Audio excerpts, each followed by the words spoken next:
Abafethu nna ke kgone nna ke sa kgone he neng ke mo buella di man trust re tla trust mara jwale tlamehile re bontshe go wa trust tlamehile le wena o bontshe mosebetsi njaka ay nna ke utlwisise.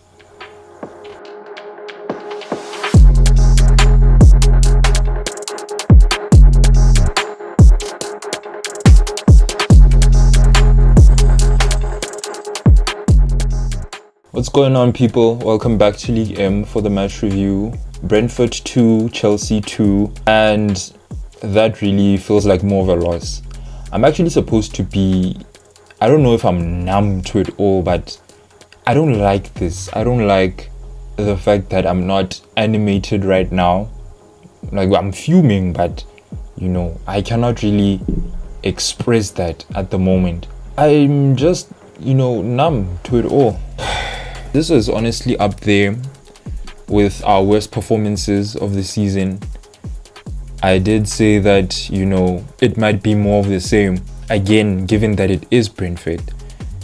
And hats off to Brentford. I think they had a solid game plan and they essentially just added more to it in the second half as well.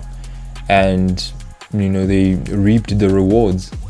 I don't think they'll be particularly satisfied with the point, given the current situation that they're in. I think they will feel like they are the ones that dropped points here, and that is honestly fair.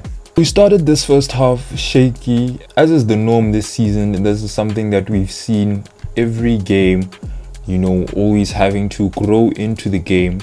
And we, for certain times, we actually did. You know, we created a couple of good chances.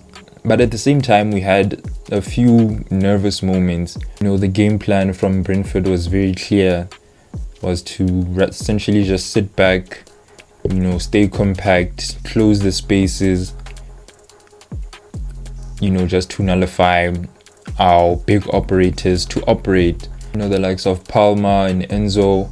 In Enzo's case, I actually think Posh made the wrong call in just pushing him forward. He was on left wing duty sometimes. Giving him so much freedom does not really help his game, because that's not part of his game. I think Enzo plays better when he's close to Caicedo, you know, when he's in a much deeper position, actually facing the goal. And at times he just found himself with his back to goal, and that's not his game at all. He needs to be deeper so that he can see the passes that he needs to pick out, you know, just to dictate play from deep. And Enzo being so high up the pitch at times, it leaves Caicedo vulnerable to counterattacks where he might get overrun. You could see that Caicedo was doing most of the mopping up at the back.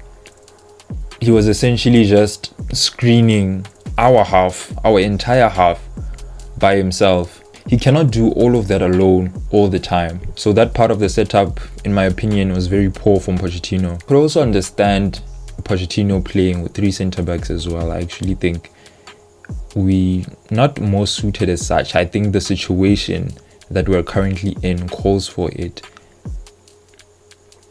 But I'll get into that later. But for now, 3 centre-backs are supposed to help us combat or, you know, just match Brentford in terms of set pieces as well. We know that they have a lot of height, but we did not really see that come into full effect because our centre-backs were not combative enough with the aerial duels. They essentially just lost out to Brentford at times. In attack, we had a couple of good moments. I wouldn't say that we were applying any pressure. It was just a few moments here and there. You know, there was one good chance where Jackson was one-on-one with Flecken and he tried to round the keeper, but the shot at the end was tame and the defenders managed to stop it. That was actually one of the easiest chances of the game. I think a much more seasoned striker puts those in the back of the net every day. He didn't take too long to make up for it. He actually scored a great header from a wonderful cross by Gusto. You know, it's very rare you see Jackson score a goal with his head. I was actually starting to think he didn't have that in the locker, but he did. And all of a sudden, we just came alive. We had the ball more, we were passing it quicker, we're opening Brentford up here and there, trying to create more and seeing if we could kill the game off, but we didn't in the end. I don't know what happens in the halftime team talks where we'll be good in the first half. Not that we were this time, but I'm just saying we'll be good in the first half, but then it'll be halftime, and then the second half starts and we just started in the worst possible way. This happened all the time this season under Pochettino, and this game was no different. We didn't take too long to concede, with Disasi actually being at fault, being too slow to clear the ball, essentially just leaving it for Roslev to poke it in. And it looked like we started to collapse because we almost conceded a second mere moments later. Brentford pouncing upon a misplaced pass, and Vitaly Janelt ended up hitting the post. When I said that we needed to put away the little that we create in order to give ourselves a chance at winning this game, that couldn't have been more evident when we had a golden chance on the break. Gusto putting in a lovely square ball to Palmer, who was essentially just supposed to pass it into the net.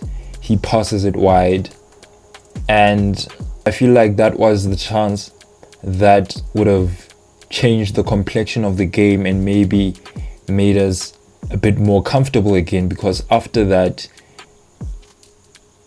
there was no comfort at all.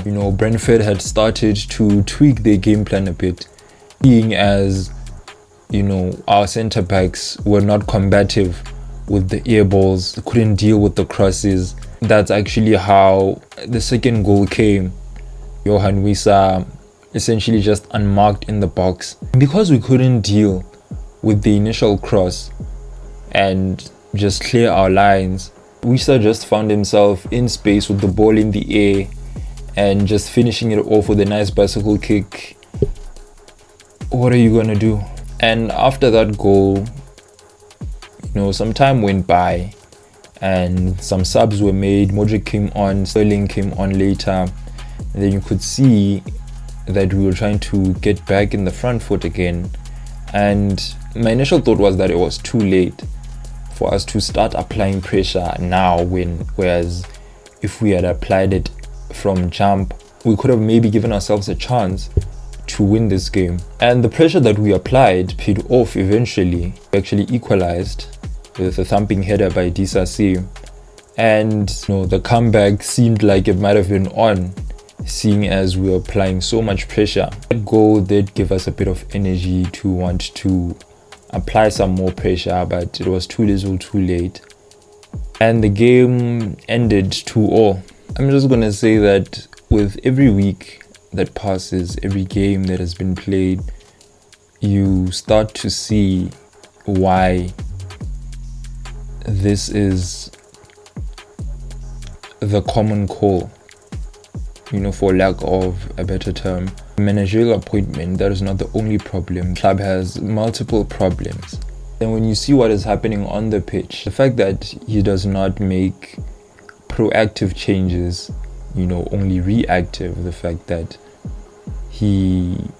the claims are that he's good with young players, but there hasn't been the slightest improvement in any of these players. The fact that young players can come in and actually produce and be benched the next game. These are things that you have to look at and think, what are we doing? What is this man doing? How he sets up the team sometimes. Sometimes he gets it right, sometimes he gets it wrong, and he gets it wrong to our detriment. The fact that at times when we are in position, we are clueless as to what we have to do on the ball or what we have to do in order to break teams down. I think the calls are justified. Obviously, I don't think it's something that should happen now. no one is going to want to take the job on an interim basis. Today's draw was a major setback, and looking forward to the other games and where we are on the table right now doesn't really help our situation, doesn't really give us a good chance to get as high up on the table as possible. I really think that now we have everything just riding on the FA Cup. I don't even think that we have a chance to win that FA Cup due to how these guys have been playing after we had lost against Liverpool in the Carabao Cup final. But there's no point in chasing losses, there's no point in moping about dropped points. All we need to do now is just to look forward, and as much as I think our season is pretty much done, there's still football to be played, and we're still going to be here talking about it. So hey, let's just move on. We'll see what happens in the next game and the games after that. But for now, the conclusion is that the performance was poor, not up to par, and we need to do better. Anyways, that's it for this video. I'd very much like to hear your thoughts on the game. Please don't forget to like, share and subscribe if you're new. Thank you for watching. I will see you on the next one. Keep it M.